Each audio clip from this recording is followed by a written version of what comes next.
og við ákváðum á síðasta aðalfundi blokkarinnar að stofna sérstaka umhverfisnefnd í blokkinni.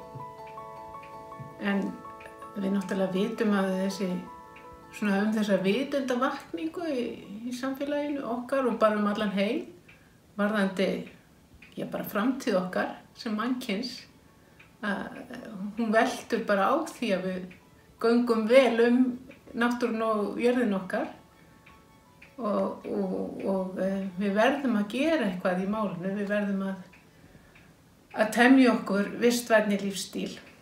Og þó að þessi frasi þetta reddast sé nú nokkuð góður og almennur meðal okkar Íslendinga, þá mun þetta ekki reddast nema við gerum eitthvað. Já, markmiðið með starfi umhverfisnefndarinnar, það er auðvelda íbúum blokkarinnar að taka þessi skref til umhverfisvænni lífshátta.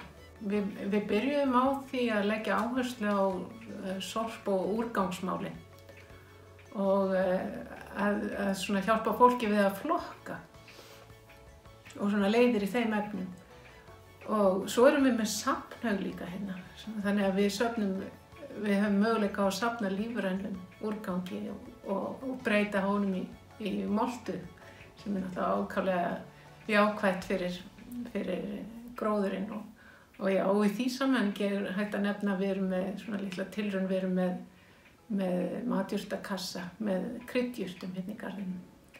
Þannig að ég vona að það verði framhald þar á. Eins vill blokkin vera svolítið fyrirmynd eða eins konar tilraunaverkefni.